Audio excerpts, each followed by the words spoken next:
What's going on, guys? Welcome back to another fly tying tutorial. Today we're going to be tying up a slick top nymph. It's an awesome little pattern if you're trying to imitate Bead. That's kind of what I was aiming for when I was coming up with this pattern. It's kind of a mix between a bunch of different flies, but I just wanted something that has a really dark wing pad, mimicking those Bead that wasn't a Partridge nymph. So I'm going to get a fresh hook in the vise and we'll get going with this tutorial. So the hook we have in the vise right now is our new Fiend wide gap hook. It is the FF350WG. This is a size 16. I usually tie this pattern from a 16 all the way down to about a 20 if I'm imitating more of a Bead. The bead we have on here is a 3mm gold slotted tungsten bead. And the thread, we're just going to be using some UTC. This is 70 denier in a light olive. So I'm just going to start my thread right behind this bead, making sure that it is nice and pushed up and seated in there properly. I'm going to cut out my little tag end, and I'm just going to take some wraps down this shank and dress the hook a bit and bring it back up to about a bead's length behind the back of the bead. So the tail on this is going to be some Hungarian Partridge, and the best way I have found to put in a tail with Hungarian Partridge is usually I see a lot of people actually like ripping it off the side, and as you can see here that these Hungarian Partridge, they curve really quick, so it's really hard to get a really even tail. So I'm going to show you guys a little trick how I do it, and it works really well.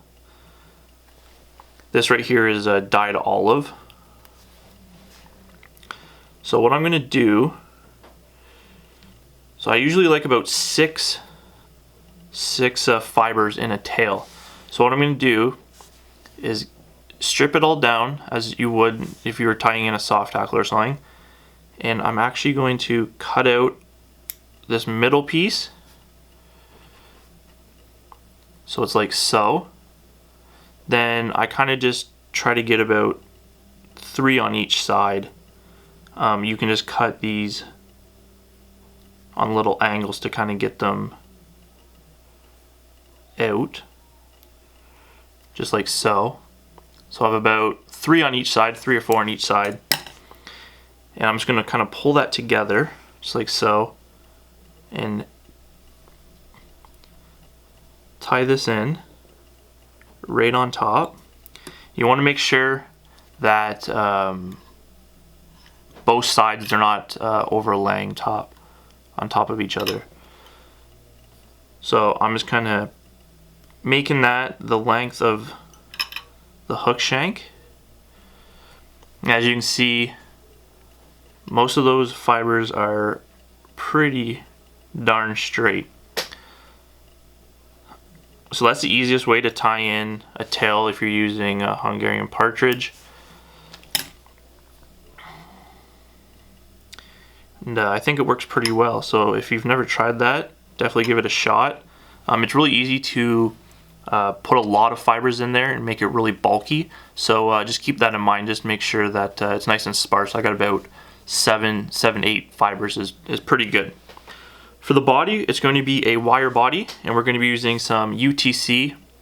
This is a small in a purple color. I really like this purple color. I've been tying a lot of different patterns with it. And the other is going to be a UTC ultra wire in olive, and it is a small. So both small. And I'm just going to grab about 10 inches or so.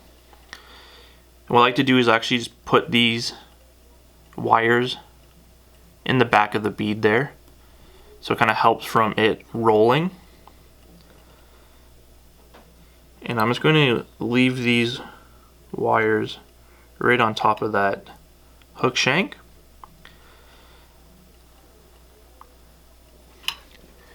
As you can see, we have a little bit of a tapered body here.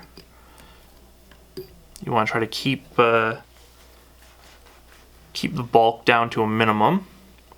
So I'm going to grab both my wires here and get them situated so they are beside each other. Just like so.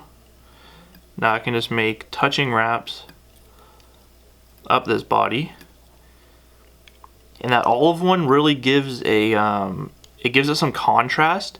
It almost looks like it has segmentation to it. So you're kind of breaking up the purple with this olive wire.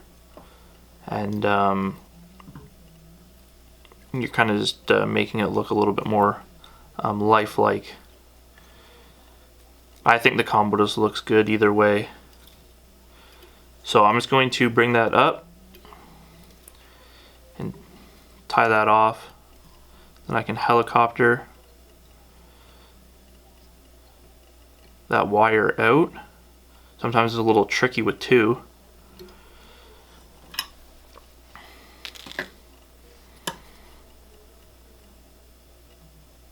Just like so. Now we're going to dub the thorax right now, and for that we're just going to be using a little ice dub. This is just a olive color. I forgot to mention you can put some UV curing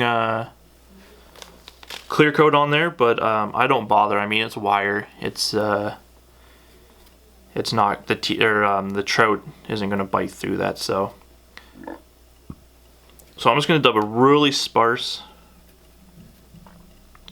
thorax here.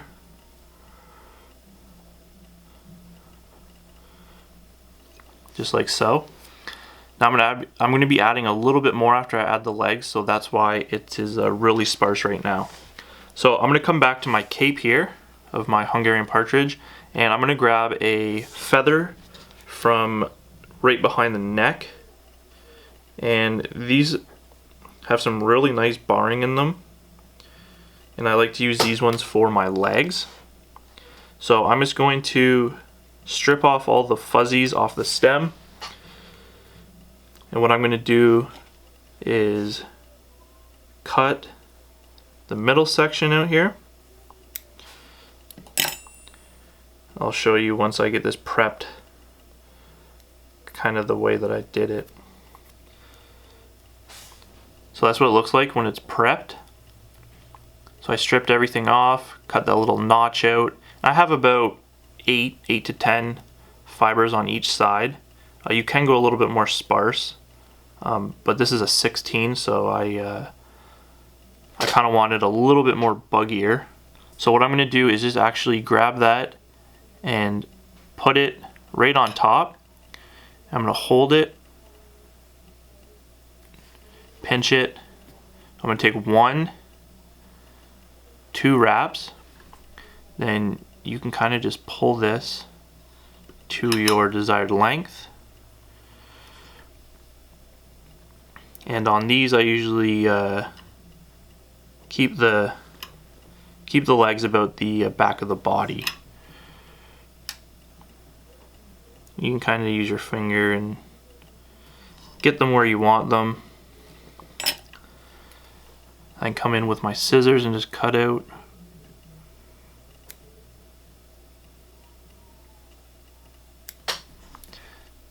This feather without pulling on it.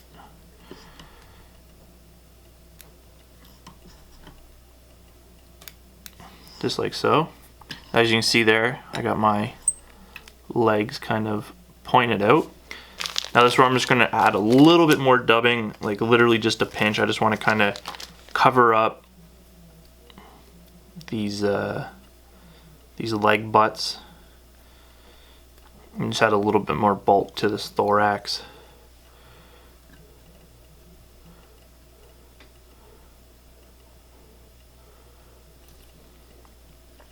Just like so.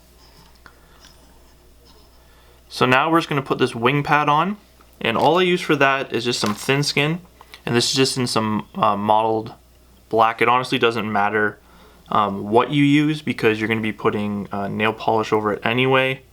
But you can just leave it, if you just want to leave it bare and you have a cool design on your thin skin, you can use that. So I'm just going to cut a little notch out here, just a very small notch out of my thin skin, and I'm just going to put this right on top.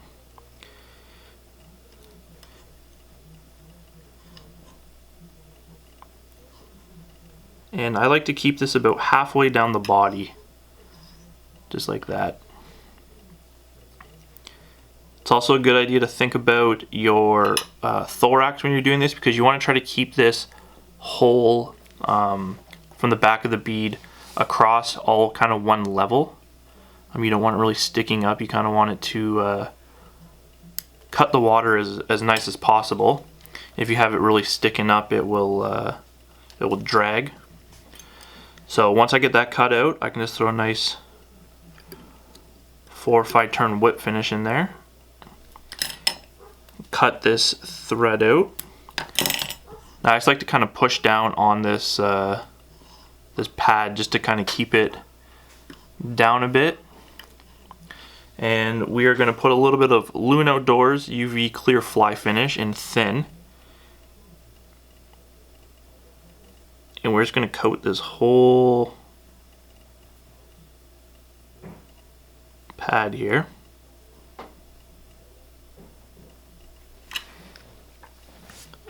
Just like so. And if it is sticking up a bit, you can get a pin and actually kind of just push down on the back a bit. It's really tricky to do, but it works. So I'm just going to hold that down, cure this. As you can see, it's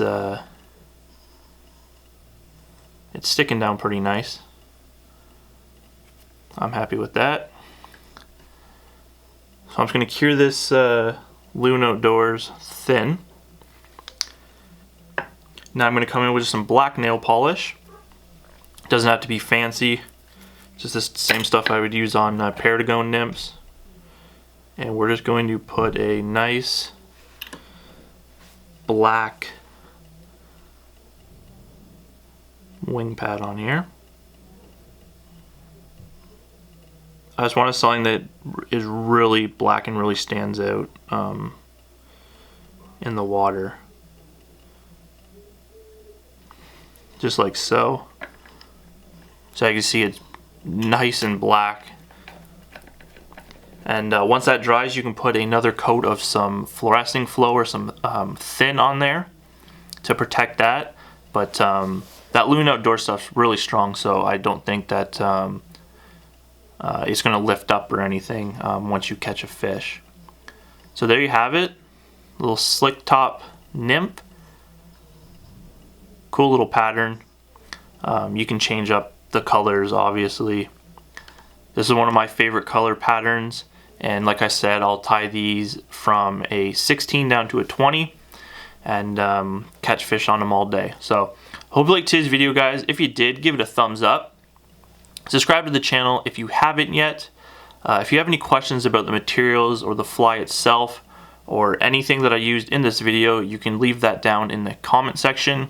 If you want to see the list of materials I used on this fly, you can check that in the description. Hope everyone has a good Christmas. Thanks a lot again for watching, and we'll see you in the next one.